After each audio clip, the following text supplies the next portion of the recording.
సెబ్బధికారుల దాడులు. ముసునూరులో మౌలాలి అనే belt shop నిర్వాహకుడి నుండి 48 మద్యం సీసాల స్వాధీనం. ఆనమడుగు గ్రామంలో ముక్క సురేష్ అనే బెల్ట్ షాప్ నిర్వాహకుడి నుండి 44 మద్యం సీసాల స్వాధీనం. కావలి సబ్ స్టేషన్ అండి.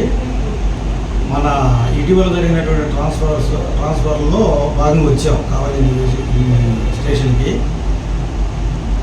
దాదాపు ఒక 10 days అవుతుంది జాయిన్ అయిన తర్వాత. ఇది ఫస్ట్ ప్రెస్ కాన్ఫరెన్స్ ఇది. ఇందులో భాగంగా ఈరోజు జరిగినటువంటి దాడుల్లో ఈ అన్యమడుగు అనే ప్రదేశంలో, అన్యమడుగు అనే విలేజ్లో ఉన్నటువంటి ముక్కు సురేష్ అనే వ్యక్తిని దాడి చేసి అతను బెల్ట్ షాపు ఈ బాటిల్స్ అమ్ముతున్నాడని చెప్పేసి అతని దగ్గర నుండి ఒక 44 బాటిల్స్ స్వాధీనం చేసుకోవడం జరిగింది. అతని మీద కేసు పెట్టి అతన్ని స్వాధీనం తీసుకొని రావడం జరిగింది.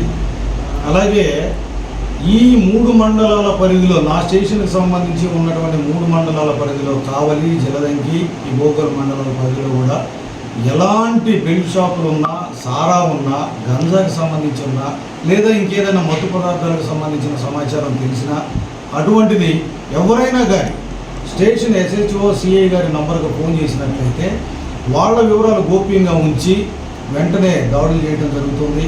అటువంటి వాళ్ళని కూడా మేము పట్టుకోవడం జరుగుతుంది. కాబట్టి ఈ సందర్భంగా మీ అందరికీ కూడా తెలియజేయనది ఏమనగా అంటే, ఇటువంటి సమాచారం తెలిసిన వెంటనే మీరు కూడా మాకు సహకరించి ఎట్ ఎనీ టైం, నైట్ అయినా డే అయినా ఏ టైంలో అయినా ఒక కాల్ చేసి సమాచారం ఇస్తే అటువంటి వెంటనే దాడులు చేసేసి అటువంటి కార్యకలాపాలు, అటువంటి బెల్ట్ షాపులు కానీ ఈ ఇల్లీగల్ థింగ్స్ ఏది జరిగినా కూడా వెంటనే నివారించబడుతుంది. ఈ సందర్భంగా మీ అందరికీ ధన్యవాదాలు తెలుపుతూ ఈ ప్రెస్ మీట్కి వచ్చిన అందరికీ మరొకసారి ధన్యవాదాలు తెలియజేస్తూ ఈ కేసు వివరాలు తెలియజేయడం. ఇంతకీ దాని విషయం చెప్పలేదు, ఎన్ని బాటిల్ పట్టుకున్నారు ఏందనేది. 44 బాటిల్ చెప్పాక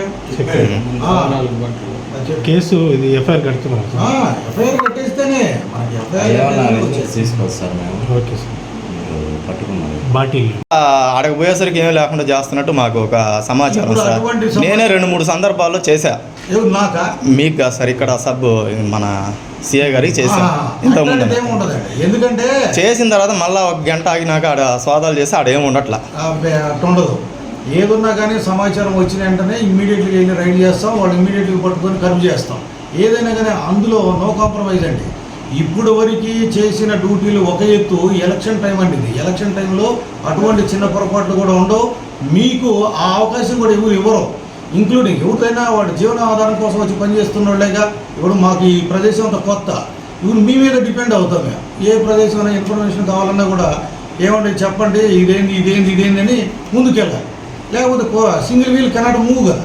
నేను ఒక్కడనే వచ్చి కనుక్కోవాలంటే సాధ్యం కాదు కదా. అట్లా అందువల్ల దానికి ఏమి ఇబ్బంది ఏం లేదు బ్రదర్. మీరు ఏదన్నా ఎనీ టైం నాకు కాల్ చేయండి, అడగండి. దానికి సంబంధించిన సమాచారం కూడా వెంటనే తెలియజేస్తాను.